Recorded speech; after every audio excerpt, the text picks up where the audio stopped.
Okay, so we are back for episode 2 of my guitar story, and in this video we have the ever faithful Telecaster.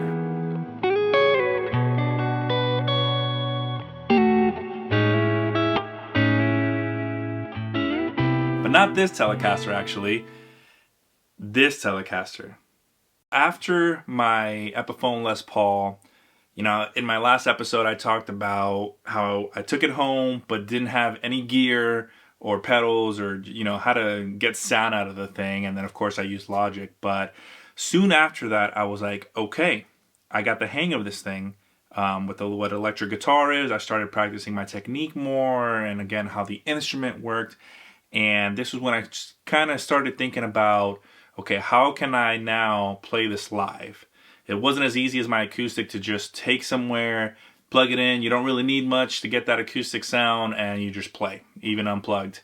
So it was around this time I started exploring amp modelers and looking at pedals and looking at amps. And so a lot of folks I know come from the old analog world with amps and pedals, and then just now, more recent, are transitioning over to modelers and using those as their mainstays, just due to the ease of use, the convenience, traveling with stuff. It's a lot easier to carry a modeler. So I had the reverse journey. Instead of going from analog to digital, I went from digital, and nowadays I mostly use analog, but that's a story for another time.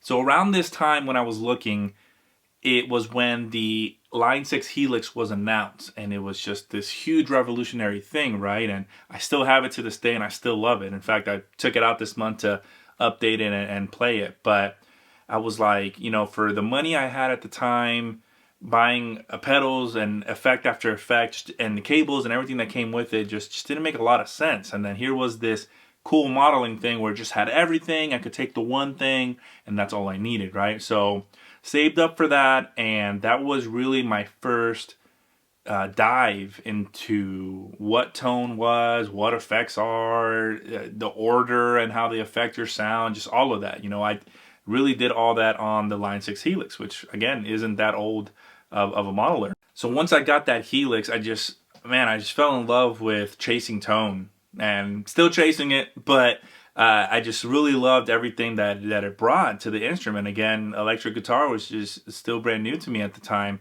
And so I probably, that was another turning point in my life once I got those effects, because not only was I then just practicing technique and chord and music theory and all that, but then I was spending, 5 or 6 hours a night on a routine of playing, practicing songs or the set list for that Sunday, and then learning the Helix and crafting tones and what is my tone and what do I like and what I don't like, And then there's the whole digital sounds different than analog, and analog's better, and we won't get into that, but you know what I mean.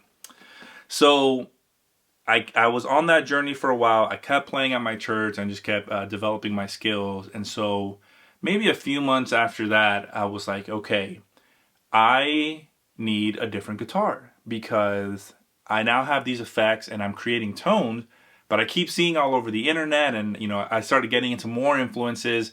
Brad Paisley was a big influence, and he was a Telecaster player.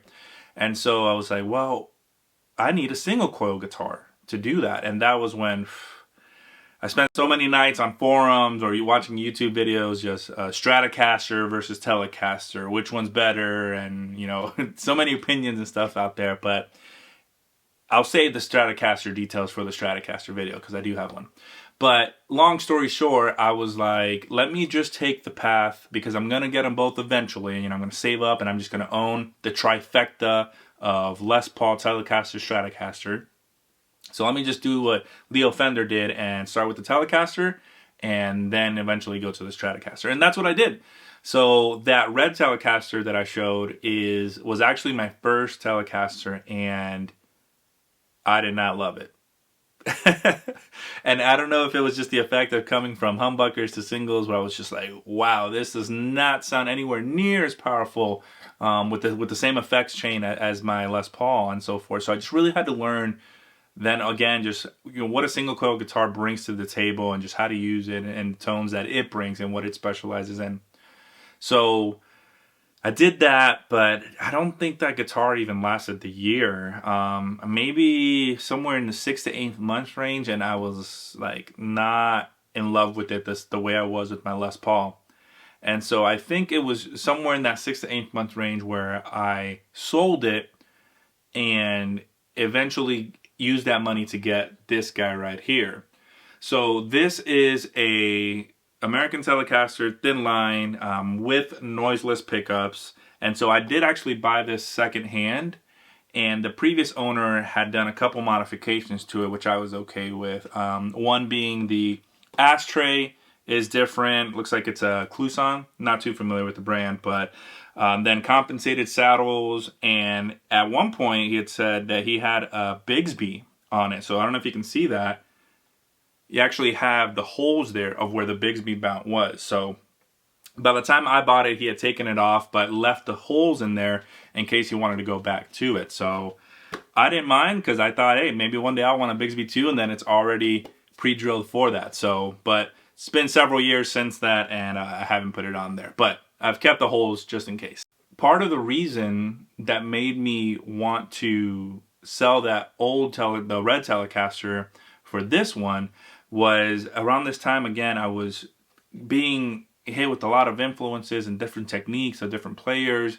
And I just, especially in the worship world, I kept seeing just like, wow, everyone's got these semi-hollow guitars. And now what is semi-hollow? And why doesn't this Telecaster sound like that Telecaster with the F-hole, you know? I didn't even know what an F-hole was.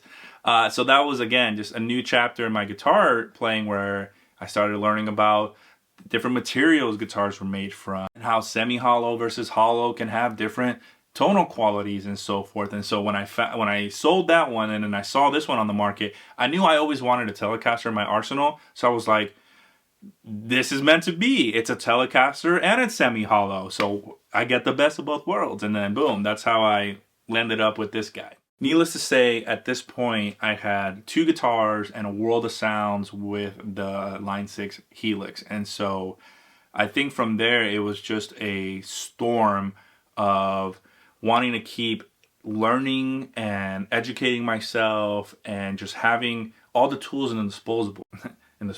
All the tools at my disposal. There we go.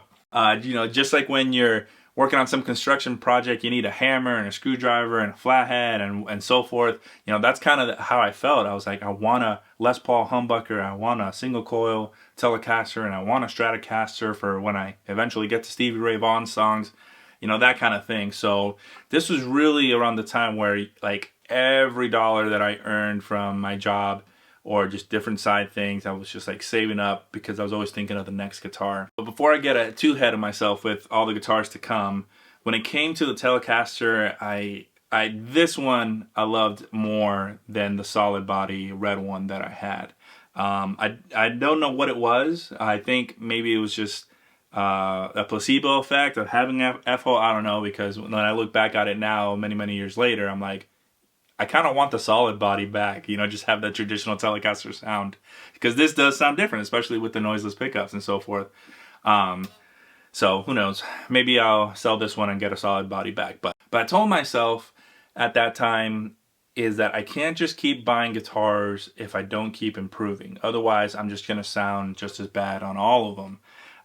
You know, I learned early on, thankfully, that the player, has more influence over my sound than any guitar could ever give me by itself. The guitar doesn't play itself, the players do. And so I knew if I wanted to keep investing into this, not just with my time and my life and the way I served at my church, but in the gear as well, because it did come with the financial cost. I knew I had to keep getting better and better. And so again, you know, between this guitar and my Les Paul and the Helix, I was spending hours and hours a night just trying to be better at my craft. Maybe it shows nowadays, maybe it doesn't. But either way, I spent a lot of time just, I guess, giving myself giving myself a sense of earning it. That, oh, hey, I learned so many new chords, I learned so many new scales, or I learned how to play X, you know, it's like, okay, now I can move on to the next thing. So that was something that I'm pretty proud of myself for, just being responsible for being able to do that. And, you know, I was as smart as I could about it, try to always find secondhand deals, things in good conditions. And I will say, I think this one maybe around 700, 800, which is just a steal for an American Telecaster. Because again, I sold my previous Telecaster, which the red one was a Mexican Telecaster, and I used the money and then, you know, saved up a little bit more and used that money to combine together and have enough to purchase this. But so I've always tried to be a little smart when it comes to that, to just find the best deals that I can. In fact, I don't think I own a guitar. Wait, no, the Les Paul. Yeah, I was about to say I don't think I own a guitar that I ever bought brand new, but the Les Paul, my very first electric, was the only one that I ever bought new. All the rest I've been able to find through reverb deals or locally in a store or Facebook Marketplace, Craigslist, and so forth. So with that said, I'll admit I played the Telecaster a lot when I first got it, just like you kind of do whenever you have a new toy. But in later years, I kind of strayed away from it. And it wasn't until more recently this year in 2023 where I kind of started finding love for it again and just playing it more and more. So hopefully I'll be able to do that in more videos going forward. But, you know, I always say that I use the right tool for the right job. And so sometimes I'm preparing for a set list and I pick up the Telecaster thinking like, this is it. This is a set list where this is going to work and it's going to sound great, and the Telecaster's back in the lineup. But then I start playing the songs and I'm like, you know, no, this isn't it. I'm going to reach for another one. So that's something I'm always a big proponent of, is using the right tool for the right job, not just using something because it's cool or because you're supposed to, right? Conventional wisdom says that's what you're supposed to play.